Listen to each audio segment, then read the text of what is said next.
जवळपास 50,000 लोकसंख्या आहे पुरुषी समाजाची. ते बेमुदत संपावर जाणार आहे. तर त्यांना टार्गेट सरकारला करायचं नाही, ते टार्गेट शेतकऱ्यांना करायचं. त्यांना शेतकऱ्यांना अडचणीत आणायचं असं त्यांचा प्रयत्न आहे. तर काय व्यवस्था केली आहे? नाही, आता मी या संदर्भातली माहिती घेईन, त्या बांधवाशी चर्चा करेन आणि त्या बांधवाचे प्रश्न समजून घेऊन मार्ग काढायचा प्रयत्न करेन. दुर्घटनाग्रस्त झाले लोक त्यांना आता तुम्ही मदत केली आहे, काय ते नेमकं?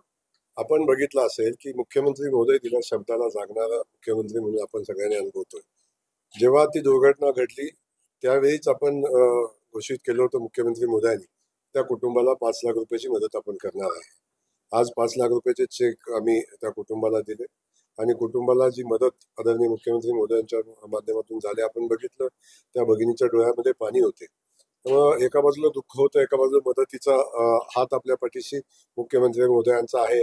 त्याचा फॉलोअप आमदार महोदयांनी केला होता. मी याचा आनंद या निमित्तानं त्या कुटुंबाला आहे आणि शेवटी हेच काम खऱ्या अर्थानं लोकप्रतिनिधी म्हणून करायचं असतं. राज ठाकरे यांनी हिंदी सक्ती केली तर राज्यात शाळाही बंद पाडू, दुकाने काय शाळाही बंद पडू असं त्यांनी इशारा.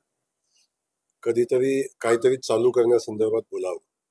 कायम बंद करण्याबद्दलची भाषा ही महाराष्ट्राला प्रगतीकडे नेणारी भाषा नाही आहे.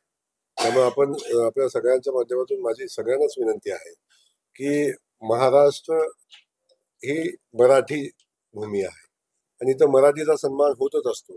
पण जेव्हा आपण विकसित महाराष्ट्राची संकल्पना पुढे मांडतो तेव्हा अनेक भाषांना सोबत घेऊन पुढे जायला लागतं आणि ते घेऊन जायचा प्रयत्न माननीय मुख्यमंत्री महोदय करतात. इथं कुणावरही कसली सक्ती नाही, परंतु आता निवडणुका आलेल्या आहेत आणि मराठी प्रेम जागं झालेलं आहे. निवडणुका आल्या, आता मुंबई महाराष्ट्रापासून वेगळी होते अशा पद्धतीची घोषणा आपण ऐकायला येईल आणि निवडणूक संपली की ही घोषणा विरून जाते, आली निवडणूक येते. त्यामुळं चिमणीचं घर तर माहिती आहे ना तुम्हाला, पावसाळा आला की बांधायला सुरुवात करते, पण ते घर तर कधीच पूर्ण होत नाही. त्यामुळं निवडणूक आल्यानंतर मराठीचं प्रेम, निवडणूक आल्यानंतर मुंबईचं प्रेम हे जे आहे हे सत्तेपर्यंत कधी पोहोचवणार. मनोगदा अकोला तालुक्यातील अकोला जिल्ह्यातील मनोगदा जे गाव आहे त्या ठिकाणी एका ग्रामपंचायतीच्या हलगर्जीपणामुळे एका चिमुकल्याचा जीव गेला. आपल्याकडे ग्रामविकास खातं आहे, कशा प्रकारे? थोडस मी त्या संदर्भात माहिती घेतो मग आपल्याशी. सर अजून एक प्रश्न